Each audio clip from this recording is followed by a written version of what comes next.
तर गृहमंत्री अमित शहांना पंतप्रधान बनायचं आहे म्हणून नरेंद्र मोदींना बदनाम करण्यासाठी देशामध्ये विघातक कृत्य सुरू असल्याचा आरोप खासदार संजय राऊतांनी केलाय।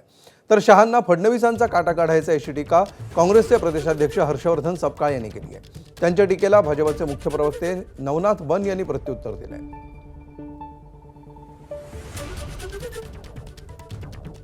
मंत्र पर जो कांड हो गया, बच्चों पर हमला किया पुलिस ने, लड़कियों के साथ नाइंसाफ़ी की, उनके कपड़े फाड़े, उनसे छेड़खानी की, उनको डंडे मारे, ऐसी जगह पर जो बहुत ही घृणास्पद है, बच्चों का सर फोड़ दिया, उसके लिए भी अमित शाह ही जिम्मेदार। देश में आज जो जो कुछ हो रहा है गलत, अलोकतंत्रवादी, उस सब के लिए, देश का नुकसान करने के लिए, युवाओं का नुकसान करने के लिए, लोकतंत्र का नुकसान करने के लिए एक ही आदमी जिम्मेदार है, वो है अमित शाह। अमित शाह जी को तुरंत देश का डिप्टी प्राइम मिनिस्टर बनना है, तुरंत, और बाद में प्राइम मिनिस्टर। इसके लिए ये सब चल रहा है। वो मोदी जी को बदनाम करना चाहते हैं। मैं आपको बताता हूँ, अंदर की बात है ये। वो देश के प्रधानमंत्री मोदी जी को पूरी तरह से बदनाम करके पद से हटाना चाहते हैं, इसलिए सब ये माहौल खड़ा कर दिया।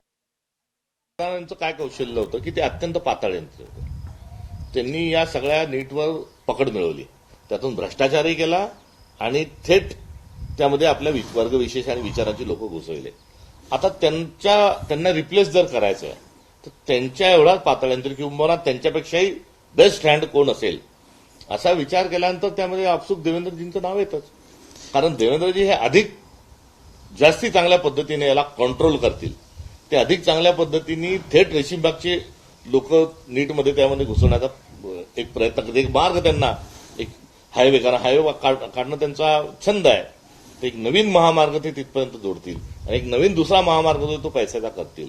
त्यामुळे या संदर्भात केसाने गळा कापण्याचं कौशल्य हे पूर्ण त्यांना आत्मसात असल्यामुळे धर्मेंद्र प्रधानांच्या ऐवजी जर देवेंद्रजी जर झाले तर त्यांना शिक्षणाचं, मी भविकरण म्हणणार नाही, पण शिक्षणामध्ये ज्योतिषशास्त्रासारखे विषय आणणं, शिक्षणामध्ये जो आधुनिक जो सगळं सायन्स आहे, आधुनिक जे विज्ञान आहेत किंवा वैज्ञानिकांचे जे सिद्धांत आहेत ते बाजूला ठेवून त्यांना मनुस्मृतीतले श्लोक वगैरे असं आणणं, हे त्याच्याकरता हा परफेक्ट असणारे व्यक्तिमत्व आहे। त्यामुळे त्यांचा विचार प्राधान्याने होईल।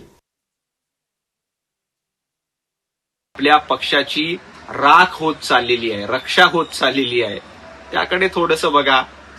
भारतीय जनता पार्टी, देवेंद्रजी फडणवीस, पंतप्रधान नरेंद्र मोदीजी यांना जनतेचे आशीर्वाद आहेत। ते लोकांमध्ये जाऊन काम करतात, घर बशाची भूमिका ते घेत नाहीत।